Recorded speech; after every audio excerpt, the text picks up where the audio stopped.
கிறிஸ்துவில் பிரியமானவர்களை, ஆண்டவர் இப்படிப்பட்ட ஒரு கிருபையை தந்து நாம் ஒவ்வொரு முறையும் சந்தித்து நாம் கர்த்தருடைய வார்த்தைகளை தியானிக்க ஆண்டவர் உதவி செய்து வருகிறார். ஆண்டவருக்கு மகிமை செலுத்துவோம், ஆண்டவரை உயர்த்துவோம். இது ஒரு கடைசி காலம். நீங்களும் நானும் கர்த்தரை தொழுது கொண்டு கர்த்தருக்கேற்ற பலிகளாய், கர்த்தருக்கேற்ற பிரியமுள்ள பிள்ளைகளாய் வாழும்படி கர்த்தர் நம்மை அழைக்கிறார். வேதத்தில் ஒரு மிக முக்கியமான வசனம் சொல்லப்பட்டிருக்கிறது. பிலிப்பியர் 2ஆம் அதிகாரம் 15ஆம் வசனம் நான் உங்களுக்கு வாசிக்கிறேன், நீங்கள் கவனமாய் கேளுங்கள்.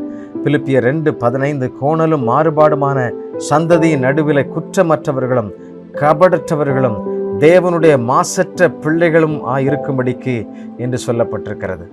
எவ்வளோ அழகா சொல்லப்பட்டிருக்கிறது பாருங்கள்.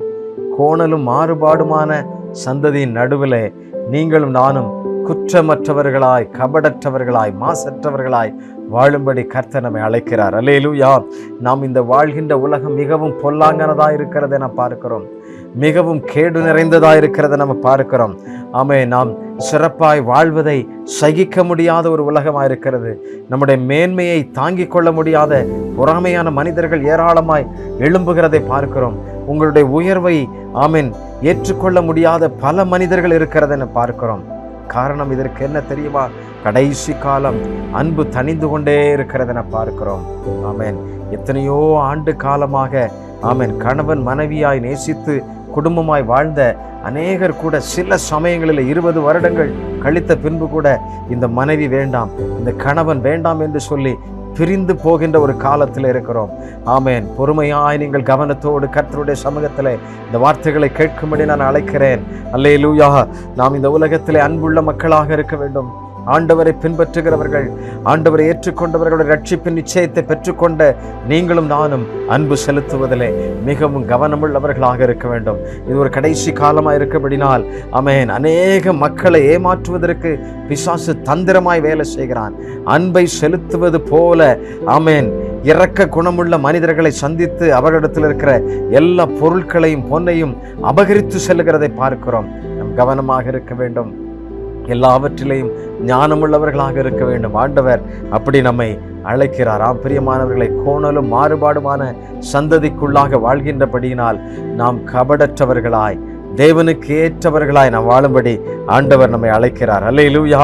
1 யோவான் 4ஆம் அதிகாரம் 7-8 வசனம் என்ன சொல்லுகிறது? அன்பில்லாதவன் தேவனை அறியான் என்று சொல்லப்பட்டிருக்கிறது. அப்படி என்றால் அன்பில்லாதவன் ஆண்டவரை அறிந்து கொள்ளவே இல்லை, ஆண்டவருடைய சாயல் அவனுக்குள்ளாக இல்லை என்பதை பார்க்கிறோம்.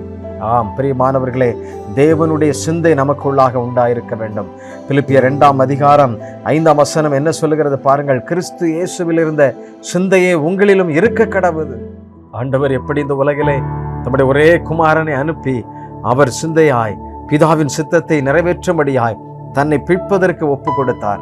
எல்லாவற்றையும் அவர் இழக்க ஒப்பு கொடுத்தார். ஆகிலும் தேவன் 3ஆம் நாள் உயிர் தெழுந்தார் என்பதை அறிந்திருக்கிறோம். பிதாவாகிய தேவன் சொன்னபடியே எல்லாவற்றையும் தன்னுடைய குமாரனுக்காக செய்தார் என்பதை, எல்லாவற்றையும் சகித்து கொள்ளுகின்றார். குமாரனாகிய கிறிஸ்து எல்லாவற்றையும் அவர் சகித்து கொண்டதை பார்க்கிறோம். 2ஆவதாக ஆண்டவர் நம்மோடு கூட பேசும் பொழுது மிக முக்கியமாக என்ன சொல்லுகிறார்? கபடற்ற மக்களாய் நாம் இருக்க வேண்டும், கபடற்ற மனிதர்கள் இருக்க வேண்டும். மத்தேயு 10ஆம் அதிகாரம் 16ஆம் வசனத்தை நான் உங்களுக்காக வாசிக்கிறேன். மத்தேயு 10ஆம் அதிகாரம் 16ஆம் வசனத்தில் இப்படி சொல்லப்பட்டிருக்கிறது. என்ன சொல்லப்பட்டிருக்கிறது? கவனியுங்கள். புறாக்களை போல நீங்கள் கபடற்றவர்களாயிருங்கள் என்ற வார்த்தையின்படியே நாம் வாழும்படி அழைக்கப்படுகிறோம். புறாக்களை போல கபடற்றவர்களாய். ஒரு புறாவை எடுத்து பார்ப்பீர்கள் என்றால் பல நேரங்களிலே மனிதர்களோடு நெருங்கி பழகுகிறது. அதற்கு சூதுவாது தெரியாது. கபடற்ற ஒரு உத்தம புறாவை போல இருக்கிறது என பார்க்கிறோம். எனக்கு அன்பானவர்களே, நீங்கள் தேவனுடைய சிந்தையாயிருந்து தேவனுக்கேற்ற மனிதர்களாக இருக்க வேண்டும். ஆண்டவர் அவருடைய சித்தத்தை விரும்புகின்ற பிள்ளைகளை அவர் அறிந்திருக்கின்றார். ஆடுகளை ஓநாய்களுக்குள்ளே அனுப்புகிறது போல இதோ நான் உங்களை அனுப்புகிறேன்.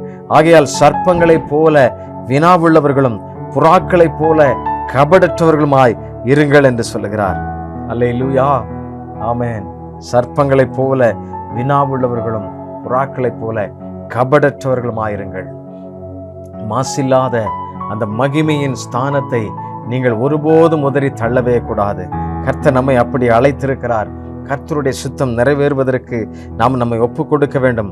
பிரியமானவர்களே, இந்த உலகத்திலே எத்தனையோ மனிதர்கள் சூதோடு கூட மாய்மாலத்தோடு தந்திரத்தோடு அநேகர் பல்வேறு விதங்களில் வாழ்கிறதை நாம் அறிகிறோம். ஆண்டவர் இந்த நேரத்தில் நமக்கு சொல்லுகிற காரியங்கள், இப்படிப்பட்ட குணங்கள் நமக்குள்ளாக இருக்கக்கூடாது. ஆமேன். இப்படிப்பட்ட குணாதிசயங்கள் நம்முடைய வாழ்க்கையில் இருக்கவே கூடாது. கபடற்ற மனிதர்களாய், உத்தம மனிதர்களாய் வாழும்படி கர்த்தர் நம்மை அழைக்கிறார். ஆம், தேவனுடைய சித்தத்தை செய்கின்ற மனிதர்கள் அப்படிப்பட்டவர்களாக இருக்க வேண்டும். அல்லேலூயா. கர்த்தர் நமக்கு உதவி செய்வாராக. எல்லாரும் ஒரு நிமிடம் கண்களை மூடி, ஆண்டவரே, நீர் விரும்புகின்ற அந்த பரிசுத்தம் என்னிலே உண்டாகட்டும் அப்பா. இந்த உலகத்திலே நீர் வாழும் பொழுது எப்படி மனதுருக்கமாய் நீர் இருந்தீரோ, ஆமேன், அப்படிப்பட்ட ஆண்டவரே அந்த கபடி இல்லாத மாசு இல்லாத மனிதனாய் நான் வாழ்வதற்கு என்னை ஒப்பு கொடுக்கிறேன் அப்பா. என்னை அர்ப்பணிக்கிறேன் ஆண்டவரே. ஆமேன். யார் மேலும் கசப்பில்லாமல் எல்லாரையும் நேசிக்கிற அன்புள்ள பிள்ளையாய் ஆண்டவரை, ஒருவர் பேரில் ஒருவர் அன்புள்ளவர்களாய் ஆண்டவரை பட்சித்து போடுகிறவர்களா அல்ல, கடிந்து கொள்ளுகிறவர்களா அல்ல, அன்புள்ளவர்களாய் நான் நேசிக்கும் இதயத்தை எனக்கு தொடர்ந்து தருவீராக. இன்றைக்கு அர்ப்பணித்து ஜெபிக்கின்ற ஒவ்வொரு பிள்ளைகளையும் கர்த்தர் கனப்படுத்துவீராக.